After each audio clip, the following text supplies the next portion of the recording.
Itu secara umum kita bagi atas 4. Ya. Ada diabetes tipe 1, kemudian diabetes tipe 2, ada diabetes gestasional, kemudian diabetes tipe lain. Nah, saya yang pertama ya untuk anak-anak muda, ayo tidak ada kata terlambat, marilah kita lakukan perilaku hidup bersih dan sehat. Kita ingat cerdiknya Kemenkes. Ya. Apa tuh, Dok? Ya kan, dari mulai enyahkan asap rokok, rutin aktivitas fisik, tidur yang cukup, kelola stres. Baik, Assalamualaikum warahmatullahi wabarakatuh. Jumpa lagi dengan saya, podcast Dr. Kornadi, berbicara seputar kesehatan dan tentang kehidupan. Alhamdulillah hari ini, teman-teman semua kita kedatangan tamu yang luar biasa. Dr. Prabjot Singh, spesialis penyakit dalam. Apa kabar, Dok? Luar biasa, Dok. Baik, Alhamdulillah. Dr. Singh, sehari-hari berpraktek di mana saja, Dok? Nah, pagi saya di Rumah Sakit Salak, Bogor, terus Rumah Sakit Fania, dan tentu di Insani, Dok. Di Klinik Jantung Paru Insani. Betul. Baik, Dok. Kalau sekarang kesibukan selain praktek apa aja, Dok? Ya, selain praktek, kita ya nge-gym, Oh, olahraga, nge-gym supaya juga. sehat, ya. Hidup sehat, hidup sehat. Iya, ya gitu. Dokter Singh lahir di mana dan gimana ceritanya sampai di Bogor, Dok? Ya, saya lahir di Medan, besar di Medan, Orang Medan jadi. orang Medan. Horas, Bah. Horas, betul. Terus kedokteran berarti di Medan. Di Medan. Kemudian saya ikut Nusantara Sehat, kemudian ngambil spesialis, kembali ke Kalimantan, PGDS ya, setelah PGDS, dan sampailah ke Bogor. Oke, jadi udah berapa tahun di Bogor, Dok? Di Bogor, almost 1 year, hampir setahun Oh, sudah. yes. Gimana rasanya Bogor, Dok? Luar biasa. Luar biasa. Dokter Singh, kalau kita tiga kata tentang Dokter Singh apa kira-kira ya? 3 kata tentang dokter Sir. Kalau saya dari dulu tuh, julukan orang sama saya tuh Tihibu dan Budiman, Dok. Apa tuh? Tinggi, hitam, berbulu, dan budiman. Bulat di mana-mana. Tihibu Budiman, tinggi, hitam, berbulu, dan bulat di mana-mana. Luar. Nah, budiman inilah yang mau kita rubah nih. Supaya Oke. hilang deh, Dok. Iya, hilang dengan tadi kegiatan Iya, hidup sehat. betul. Oke. Baik, Dokter Singh, kira-kira yang sering sekali kita dengar dan pada beberapa waktu terakhir ini eh, anak-anak muda usianya udah kena diabetes kencing manis ataupun ginjal. Alias tema kita hari ini adalah muda-muda sudah diabetes, muda-muda sudah kena penyakit ginjal. Dokter Singh, kira-kira kenapa sih yang menyebabkan hal itu bisa terjadi? Apakah memang generasi kita sudah semakin lemah? Atau gimana ceritanya menurut Dokter Singh? Ya, jadi jika kita bicara mengenai gagal ginjal pada usia muda atau diabetes pada usia muda ini, itu penyebabnya multifaktorial ya. Jadi yang pertama, bisa kemungkinan ada genetik yang mempengaruhi di situ.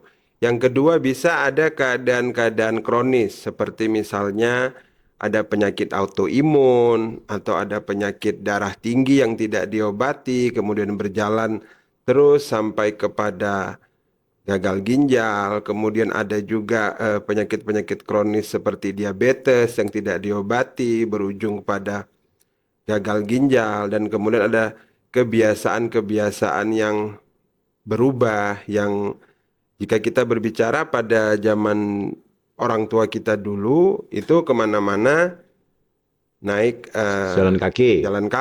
naik sepeda. Nah, sekarang kita kemana-mana sudah menggunakan kendaraan bermotor. Jadi hal-hal tersebut juga salah satu memicu untuk Keluar gang naik motor, jalan sedikit naik motor gitu ya. betul. Jadi itulah yang harus ada edukasi yang lebih kuat untuk mencegah.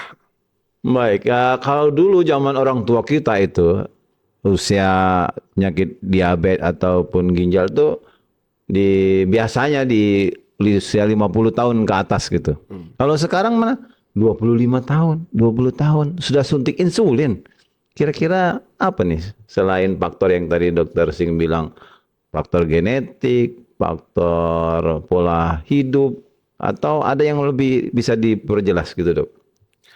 Ya jika kita berbicara mengenai zaman saat ini dan zaman dulu, tentu sekarang kita udah punya modal yang lebih banyak. Mungkin zaman dulu ketika orang sering kencing di malam hari, dia tidak berpikir bahwasan ini mungkin tanda diabetes. Dengan kencing berbusa, dia tidak tahu. Jadi untuk early detectionnya di zaman saat ini lebih cepat kedetek Mm-mm. daripada di zaman Zaman dulu. dulu. Yang mungkin kepercayaan-kepercayaan orang ketika sakit mungkin masih dikira ini hanya biasa, atau ketika sakit dipikir ada gangguan-gangguan halus atau Ya, santet dan tidak ke dokter gitu. Nah, di zaman sekarang aware masyarakat lebih bagus sehingga orang ada yang nggak beres langsung ke dokter dulu. Jadi kita bisa ngenangkep ke screening itu penyakit dari awal, dan eh, pencegahannya juga lebih baik, tidak sampai ke rehabilitatif yang parah. Oh, jadi karena kemajuan ilmu, kemajuan teknologi informasi juga, Mm-mm. dan awareness orang terhadap penyakit itu lebih Betul, meningkat betul gitu. sekali, Dok. Jadi kalau dulu baru kedetek 50 tahun ke atas dan cenderung sampai sekarang mungkin ya, Dok. Wah, takut periksa, takut. Nah, takut ketahuan. Itu gimana, Dok? Benar. Nah, itulah tugas kita bersama FKTP, Puskesmas. Kan pemerintah sekarang ada program, Dok, Ya, yang cek kesehatan setiap ulang gratis. tahun Ah. gratis. Jadi, itu sangat membantu sekali nanti untuk mencegah terjadinya morbiditas dan mortalitas di ginjal sama jantung ini, Dok. Ginjal dan diabetes. Ya, oke, baik dok. Kalau diabetes itu salah satu faktornya adalah genetik, berarti kita nggak bisa melawan dok, nggak bisa ngutak-atik dia. Atau sebenarnya diabetes ini sesuatu yang bisa diprediksi, bisa dicegah lebih awal atau gimana dok? Ya, nah ini menarik ini ya. Jadi memang betul diabetes itu diturunkan ya, tetapi dia hanya meningkatkan faktor resiko. Jadi seorang anak yang orang tuanya diabetes, dia memiliki resiko 6 kali lebih besar untuk terkena diabetes dibandingkan yang tidak Tidak, ya. diabetes orang tuanya. 6 kali lebih besar ya. enam Itu kali lebih kalau besar resikonya. bapak diabetes, ibu diabetes 6 kali lebih besar. Atau Betul, bapak diabetes, ibu tanpa diabetes sama. sama, Oh, sama sama. dokter. Jadi sebelum menikah tanya dulu gitu ya. Boleh, tapi di sini Dok, yang jadi ininya adalah 70% dari 70%. orang yang kita bilang tadi itu adalah yang orang tuanya diabetes, itu tuh bisa dia nggak kena diabetes. Oke, bisa nggak kena diabetes? Bisa nggak kena diabetes dengan cara ya tadi healthy lifestyle dan healthy eating gitu.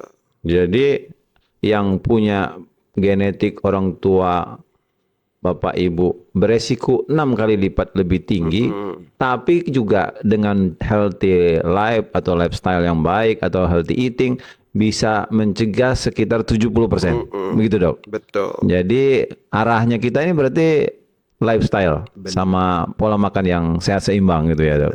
Baik dok. Nanti kita mungkin lebih perdalam itu. Terus dok, gaya hidup anak muda kan sekarang kalau dulu orang tua makannya sayur, terong dan lain sebagainya, sedikit sekali yang junk food. Kalau sekarang kan junk food di mana-mana.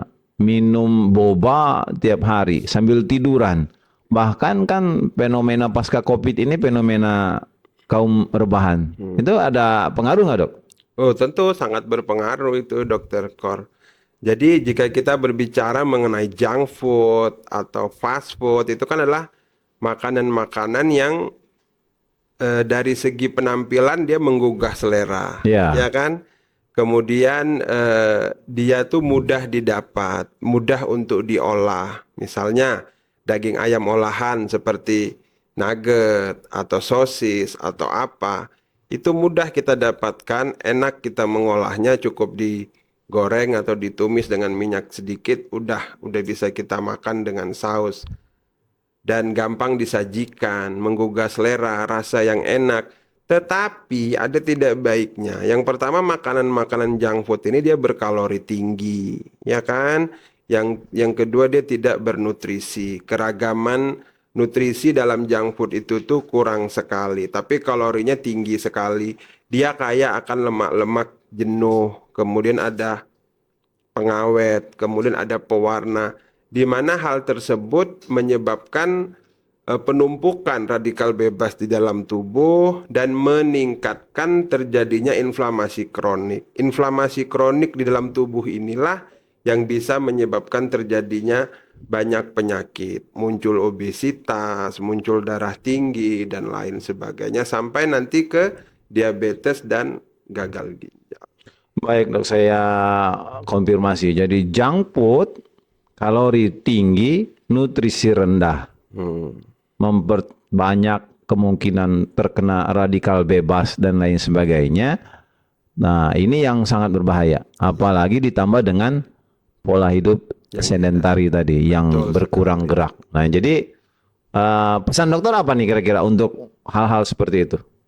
Ya, pesan saya yang pertama ya untuk anak-anak muda, ayo tidak ada kata terlambat, marilah kita lakukan perilaku hidup bersih dan sehat. Kita ingat cerdiknya Kemenkes. Ya, apa tuh dok? Ya kan, dari mulai enyahkan asap rokok, rutin aktivitas fisik, tidur yang cukup, kelola stres, eh aduh lu. Cek kesehatan Cek gratis. kesehatan gratis. Nah, itulah kita lakukan bersama untuk mencegah penyakit-penyakit yang tadi. Sebenarnya pemerintah sudah cukup melakukan promosi kesehatan untuk hal-hal tersebut. Cuma sekarang Tinggal tinggal kita-kitanya ya. masyarakatnya mau apa enggak nih gitu. Baik dokter, kan kita selama ini menganggap kalau di 20 ke bawah mah jarang lah terkena diabetes. Apa sebenarnya pola prosesnya itu sudah terjadi pada usia 20 begitu atau proses di dalam situ badan kita? Jika kita berbicara mengenai diabetes sendiri ya dok, itu tuh diabetes tuh secara umum kita bagi atas 4. Ya. Ada diabetes tipe 1, kemudian diabetes tipe 2, ada diabetes gestasional, kemudian diabetes tipe lain. Nah, diabetes tipe 1 itu biasanya kita jumpai pada usia relatif lebih muda. Awal. Kenapa? Karena pada diabetes tipe 1 itu adalah pankreasnya yang sudah rusak. Ya. Jadi pankreas itu organ yang menghasilkan insulin, dia rusak. Dia nggak bisa menghasilkan insulin. Nah, sehingga pengobatannya juga harus menggunakan insulin untuk diabetes tipe 1 ini. Sementara diabetes tipe 2 itu adalah diabetes yang terjadi karena resistensi dari insulin. Jadi pankreasnya ada, dia bisa bikin insulin, tetapi kadang tubuh tidak mengenal ini insulin untuk menurunkan gula darahnya. Sel-sel di tubuhnya itu yang tidak mengenal insulin. Nah, kalau diabetes gestasional itu adalah diabetes yang diderita semasa kehamilan. Semasa kehamilan, Kalau sebelum dan diabetes, sudah. ya, diabetes tipe lain itu dia nanti kita berbicara ada diabetes karena autoimun, diabetes karena obat-obatan, kemudian Oke. diabetes yang lain. Dokter, kalau sudah diabetes, kan banyak yang bilang, kan gula saya udah minum obat nih, udah terkontrol. Minum obatnya rutin dan diteruskan seumur hidup, atau seperti apa seharusnya dok? Oke, jika kita berbicara mengenai diabetes ini ya, memang kita nggak bisa ngomong bahwasan penyakit ini sembuh atau Nah. sudah bebas ya. Jadi diabetes seumur hidup gitu. Jadi kita ngomongnya itu adalah remisi. Remisi, oke. Nah, kapan kita bilang pasien diabetes itu remisi? Ketika dia sudah bisa mencapai target HbA1c di bawah 6,5 selama 3 bulan tanpa obat. Tanpa obat, Nah, oke. baru kita bilang ini Remisi. Jadi dia masih perlu obat apa enggak? Setelah itu ya dia harus jaga makan, harus kontrol berat Oke. badan, lifestyle, dan Wajib diet seimbang. hukumnya. Itu wajib. Tapi boleh lepas obat. Boleh jika Jadi, sudah tercapai, sudah remisi. Ya, Remisi HbA1c di bawah 6,5 3 bulan tanpa obat. Tanpa obat, tapi tetap kontrol lifestyle, makan sehat dan sebagainya. Baik, dokter. Betul. Dokter, kalau diabetesnya gula tidak terkendali, tidak terkontrol, kira-kira apa sih komplikasi yang sering banget terjadi dan apa yang harus diwaspadai? Banyak ini. Jadi ini jika kita bicara mengenai komplikasi diabetes itu ya, dia ada yang akut, ada yang segera, yang tiba-tiba datangnya kayak misalnya dia gulanya 400, pasiennya bisa sesak napas, itu namanya ketoasidosis ya. Yang kita harus segera tangani penyebabnya apa, atasi infeksinya.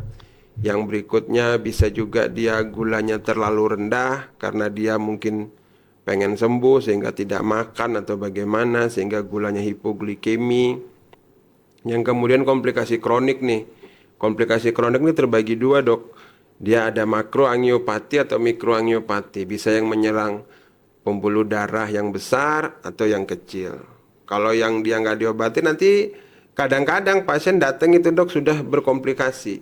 Oke. Matanya udah mulai kabur, terus udah mulai kesemutan, tangan kaki kesemutan. Nggak sedikit diabetes itu kadang-kadang screeningnya itu berjalan di sejawat kita di bagian mata, Dok. Jadi pada saat pasien keluhannya Kabur, pandangan kabur, dilihat ada katarak, ketika mau operasi di screening, Dok, gula gulanya 500. tinggi.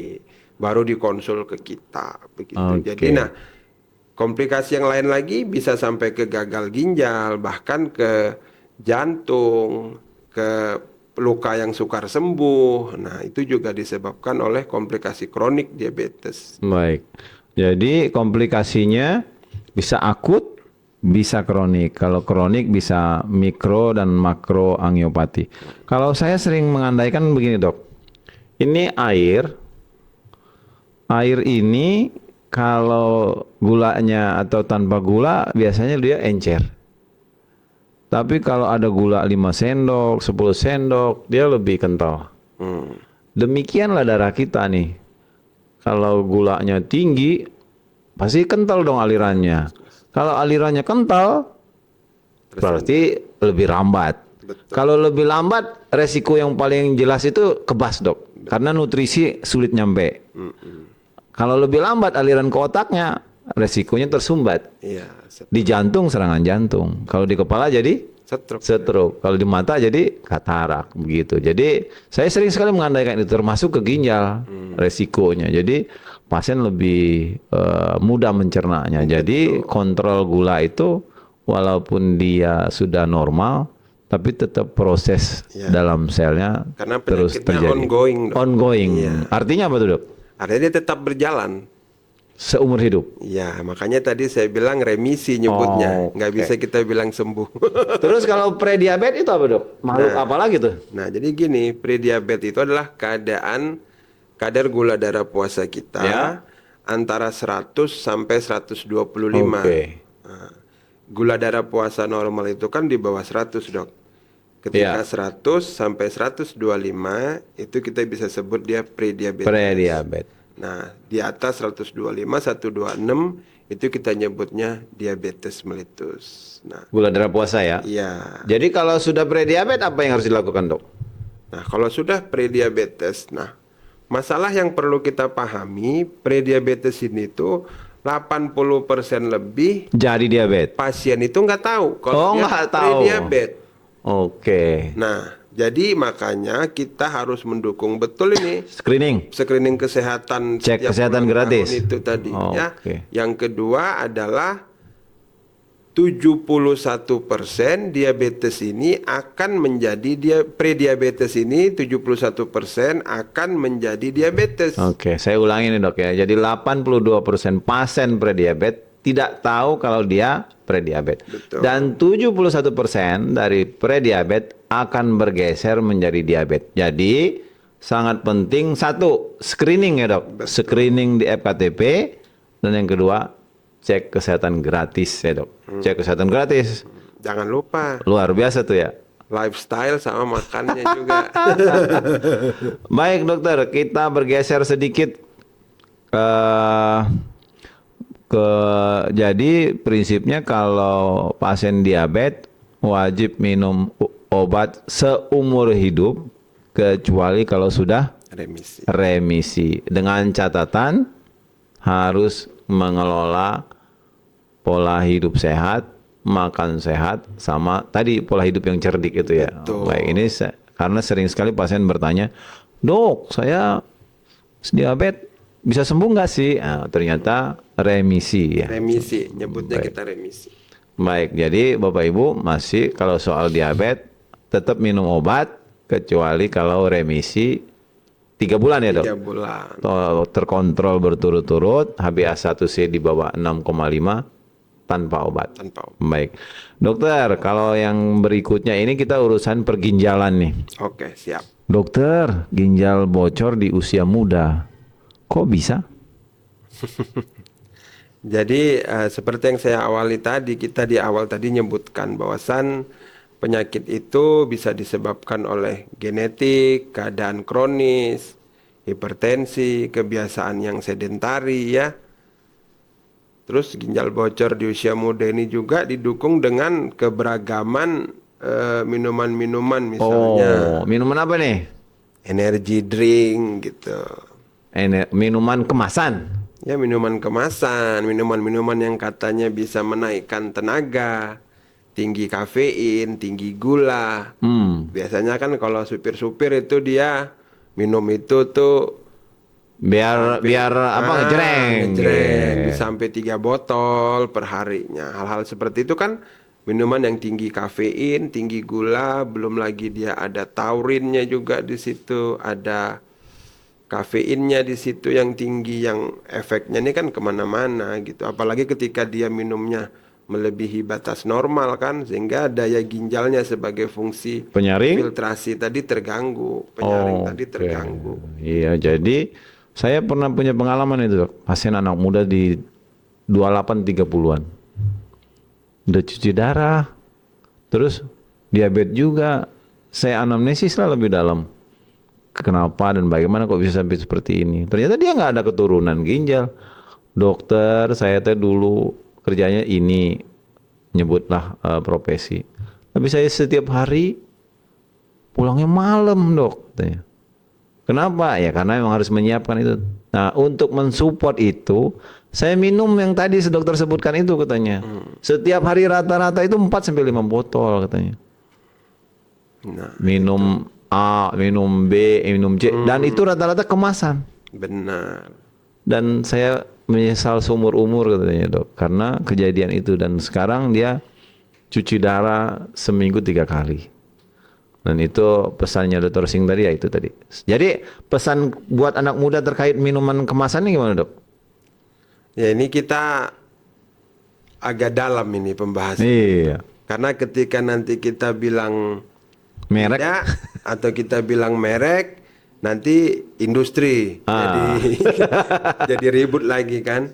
Tetapi ya kalau memang ini ya ikutilah, jangan lebih batas itu aja. Oke. Setidaknya di kemasan ditulis maksimal berapa satu hari. Jangan sampai over gitu. Jangan sampai kelebihan gitu. Saya rasa itu yang harus kita ya lakukan, karena edukasinya saya rasa sudah maksimal mengenai itu, baik di televisi, baik di ini. Tapi ketika kita nanti terlalu bagaimana juga, tekanan-tekanan itu pun akan datang. Jadi intinya bijaklah mengkonsumsi bijaklah makanan dan dalam minuman mengkonsumsi. kemasan. Terutama kita harus cek dulu nih, oh kadar gulanya berapa, kadar kalorinya berapa gitu ya dok. Betul. Supaya kita nggak kelebihan, malah jadi kegendutan, malah jadi gulanya tinggi, kalorinya berlebih, ginjalnya kena dan lain sebagainya. Baik dokter, benar nggak sih dok, gagal ginjal itu salah satu ujung tragis dari diabetes yang nggak keurus? Iya benar. Jadi diabetes yang nggak keurus itu akan berjalan terus, kan tadi saya bilang dia ongoing disease. Oke. Jadi dia akan tetap berjalan sampai ujungnya nanti gagal ginjal. Tetapi itu bisa kita cegah, bisa kita perbaiki dengan hal-hal yang saya bilang tadi, berobat yang teratur, pola hidup yang sehat, lakukan cerdik, Oke. aktivitas fisik yang cukup gitu. Jadi semua bisa dicegah dengan catatan Bisa. itu. Terus dokter, kalau mitos misalnya, wah minum obat tiap hari, udah rutin, nanti saya kena ginjal. Benar nggak sih itu? Itu sebuah mitos pertanyaan atau fakta? Nah, kalau obat itu diberikan dari ahlinya, misalnya ketika pasien datang ke kita mengobati pasien dan memberikan obat, kita tahu nih bagaimana evaluasi terhadap kelanjutan pengobatan pasien tersebut. Hmm, Tetapi terkadang sebagai contoh Dokter Kor, untuk nyeri sendi misalnya ya, OA atau apa tuh pasien sering tuh beli obat secara bebas, biasanya steroid sama NSAID itu ya dok, obat yes. anti nyeri sama kortikosteroid. Datang ke kita pasien udah dengan gangguan adrenal, sudah Kalau di kampung insufisiensi biasanya ada tuh dok, adrenal. setelan. A, B, C, D. Enak dok, habis minum obat ini enak. Wah, habis obat sakit Sakit lagi. lagi. Nah, jadi hal-hal seperti itu yang bisa arahnya ke DM, ke Ginjal. gagal ginjal. Tetapi kalau dia diberikan oleh ahlinya, mudah-mudahan tidak akan terjadi gagal ginjal. Jadi menurut saya itu mitos. Justru Oke. obat itu akan mencegah terjadinya gagal ginjal, terutama hipertensi. Ya, Kalau dia nggak mau minum obat kan jatuhnya ke ke ginjal gagal juga. ginjal. Diabetes, dia nggak minum obat, Bocor juga bocor gitu. juga, Cuci darah cuci juga. darah juga. Baik. Jadi kalau minum obat di bawah pengawasan atau diresepkan dengan sebaiknya dengan dari ahlinya, insya Allah aman ya dok. Aman.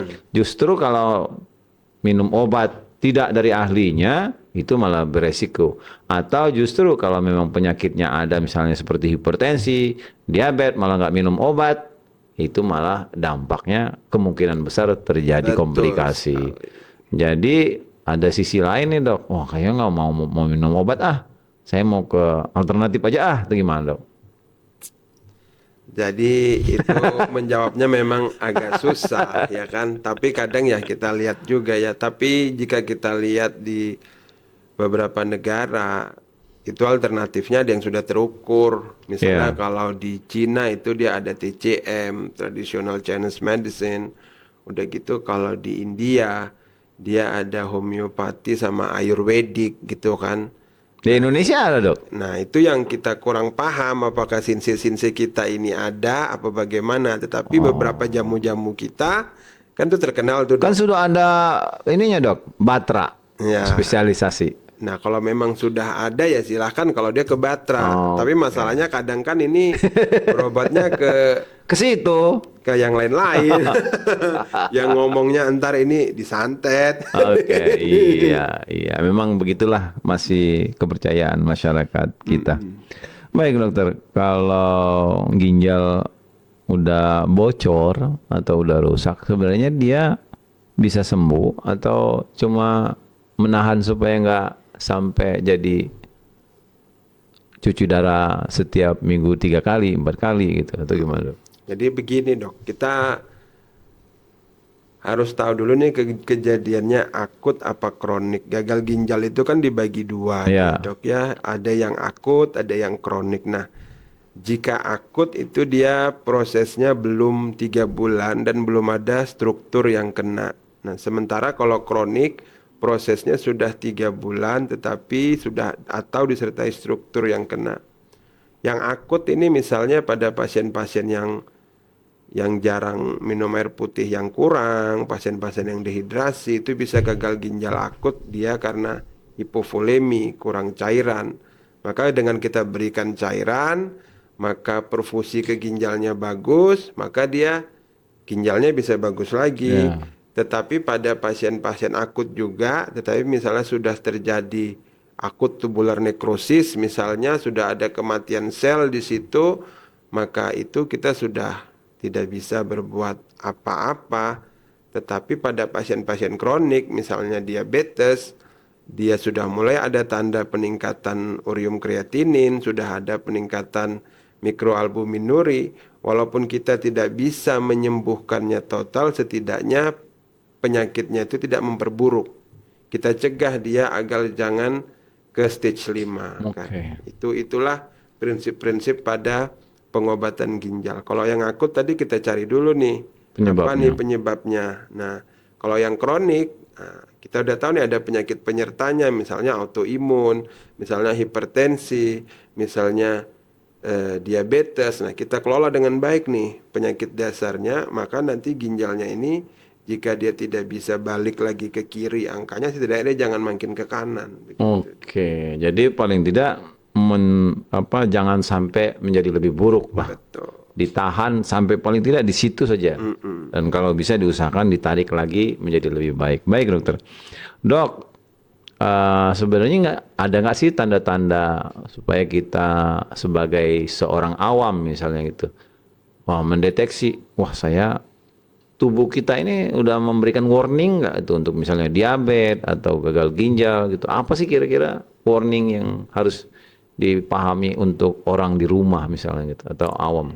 Oke, jika kita berbicara mengenai diabetes, itu ada trias khas yang dari dulu kita pelajari, yaitu 3P, polifagi, polidipsi, poliuri. Jadi ada rasa lapar, bolak-balik pengen makan, pengen ngemil, udah gitu rasa haus yang berlebihan, kemudian buang air kecil atau miksi yang berlebihan.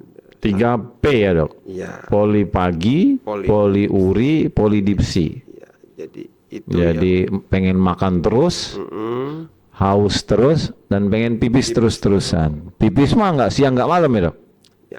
yang khas itu kan kalau siang kadang kita kurang ngeh, tapi kalau malam tuh bisa sampai 3-4 kali kebangun buat pipis, itu kita juga bisa jadi Oke, aware. itu kalau diabetes. Kalau ginjal?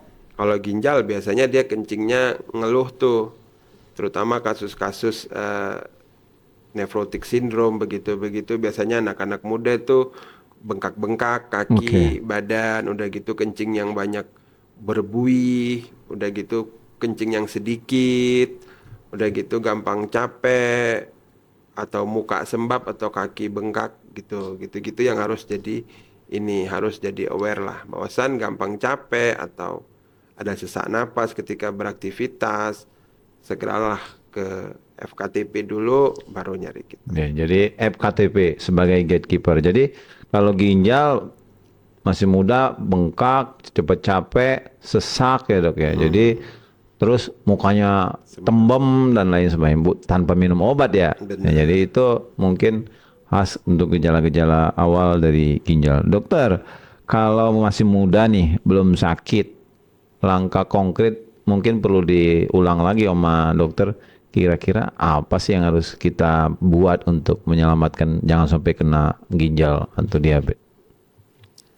Tentu kalau yang harus kita buat, yang pertama cerdik, cek kesehatan berkala, enyahkan asap rokok, rajin aktivitas Fisik. fisik, diet seimbang, udah gitu istirahat yang cukup, sama kelola stres. Itulah kunci dari segala kunci untuk menjaga kesehatan. Aktivitas fisik selama berapa lama?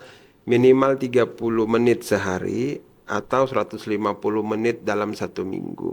Itulah yang harus kita lakukan. Disertai dengan saya rasa diet seimbang itu sudah mencakup healthy lifestyle tadi. Begitu. Jadi cek kesehatan secara rutin. Nah, ini lagi-lagi nih cek kesehatan gratis. Ayo, jangan lupa datang ke FKTP, FKTP. puskesmas, klinik di mana dok? Enyahkan asap rokok, terus R tadi, Rajin. rajin aktivitas fisik 30 menit minimal sehari, 3 sampai 4 kali dalam sepekan ya dok. Terus diet seimbang, istirahat yang cukup. Nah, istirahat ini agak repot nih dok. Kalau dokter istirahatnya berapa jam sehari dok? Ini yang kadang kita kalau saya mah masih dapat sih dok 8 sampai 10 jam dok. Karena jarang on call ya. Oke, terus kalau kelola stres nih, kelola stres atau hindari stres. Terus kalau enaknya larinya gimana sih pengalihan stres itu supaya lebih ada toppingnya atau ada orang yang stres diem, ada yang dia cari makanan dan lain sebagainya. Gimana dok? Ya, cara kelola stres tuh bisa kita mendekatkan diri kepada Sang Halik dengan kita bermeditasi atau berzikir. Itu juga salah satu untuk mengatasi pola stres, kita ikut yoga, Mm-mm. atau mungkin kita bisa healing, jalan sama teman-teman kemana, meninggalkan kepenatan, ya kan? Ntar healing, sebentar ntar healing dok. Eh, bisa mungkin kalau saya pribadi kalau udah terlalu ini Break dulu. break dulu gitu. Baik, baik. Masalahnya kan ada yang stres, larinya itu merokok atau juga makan, malah tambah Makin obes. makin kacau Iya kan? nanti. Iya, itu yang harus kita hindari malah dok. Pola-pola seperti itu yang harus kita hindari. Baik, ada nggak sih dok kisah dokter dalam mengelola yang paling menyentuh dokter selama praktek dalam menangani pasien diabetes atau anak muda yang kena ginjal? Iya, banyak ya dok. Sewaktu saya dulu dokter umum, sewaktu saya PPDS, bahkan setelah saya spesialis, tidak sedikit itu dok yang gagal ginjal ternyata gara-gara oplosan dok. Oplosan? Jadi kenakalan remaja, dia mencoba minum minuman alkohol, tapi kadang dengan pengolahan atau yang palsu atau mereka yang campur-campur sendiri, saya kurang paham, Oh. yang akhirnya ke gagal ginjal, dia muntah berlebihan dan akhirnya sudah cuci darah pasien-pasien itu. Oke. Jadi itu yang saya rasa perlu jadi perhatian juga. Nah, Kalau menurut dokter itu kan kenakalan remaja, bahkan remaja kita sekarang itu satu sisi itu, sisi yang lain sedentari, kurang bergerak, junk food dan lain sebagainya. Trennya kan pasti akan makin meningkat ini. Tren kejadian diabetes, tren kejadian ginjal pada usia muda. Apa nggak menurut dokter sebagai seorang spesialisasi penyakit dalam ataupun sebagai seorang pemerhati sosial dok, ada nggak sih dok yang bisa kita buat lebih jauh untuk hal ini? ya tentu edukasi mengenai bahaya-bahaya ini harus lebih dalam lagi dok. Di sekolah-sekolah itu saya rasa sudah harus lebih jelas. Jika perlu dimasukkan ke kurikulum supaya lebih firm bahasan kita itu tahu pencegahan. Yang berikutnya saya rasa di beberapa negara itu sudah memberikan tambahan pajak yang lebih Oh, mahal buat minuman-minuman yang gula tinggi gitu. jadi lebih mahal, Iya, dengan demikian belinya masyarakat lebih sulit, sama akan dengan rokok lebih berpikir. mahal ya. Betul. Jadi nanti mungkin itu salah satu cara yang sudah dipikirkan. Yang berikutnya juga saya rasa program makan bergizi gratis itu juga adalah Wah, sesuatu. program pemerintah nih. Ya, hal yang bagus itu untuk kita dukung. Karena dengan anak-anak kenyang maka dia tidak jajan kan. Oke. Dengan dia jajan, tidak jajan maka harapan kita kejadian-kejadian over intake kalori tadi akan menurun. Saya rasa jika MBG nanti sudah berjalan dengan baik, mungkin Badan Gizi atau apa bisa melakukan penelitian antara MBG dengan kejadian aki atau gagal ginjal diabetes di usia muda ini. Saya rasa nanti akan memberikan efek yang baik. Luar Itu biasa. Luar pikiran biasa saya. Dokter Singh menghubungkan MBG dengan penurunan. Nah, ini bagus juga jadi penelitian ya. Apakah MBG nanti akan mengurangi kejadian-kejadian ginjal dan diabetes pada usia muda pada kasus-kasus spesifik makanan dan minuman kemasan. Makanya Menarik sekali itu, Dok. Mungkin jadi disertasinya Dokter Singh nanti dikasih. boleh boleh. Terakhir dok kita masuk ke sesi bagian satu pesan dokter buat baik pemerintah maupun anak muda maupun kita sebagai tim spesialisasi ataupun gatekeeper kita di FKTP dalam mencegah kejadian-kejadian diabetes dan gagal ginjal pada usia muda apa dok kira-kira?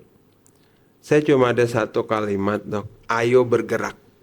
Itu doang cukup. Karena Ayo bergerak dalam artian aktivitas fisik. fisik, oke. Jadi karena ya penelitian itu mengatakan even orang yang obesitas banyak penyakit, tetapi jika dia tetap beraktivitas fisik dibandingkan orang obesitas yang tidak beraktivitas fisik, maka orang obesitas yang banyak penyakit tapi tidak tapi beraktivitas fisik ini lebih panjang umurnya daripada orang obes yang tidak ada penyakit tetapi tidak bergerak gitu. Jadi tetaplah kita beraktivitas fisik semampunya 30 menit minimal sehari, 150 menit dalam 1 minggu. Jadi aktivitas fisik sangat Betul. penting. Minimal 30 menit dalam sehari, 3 sampai 5 kali dalam sepekan. Betul. Baik dokter, terima kasih atas kesempatannya, atas diskusinya yang luar biasa terkait dengan muda-muda sudah diabetes, muda-muda sudah ginjal. Semoga edukasi yang kita berikan memberikan manfaat buat semuanya. Demikian dok. Baik, kasih. Assalamualaikum warahmatullahi wabarakatuh. Terima kasih Waalaikumsalam. dok.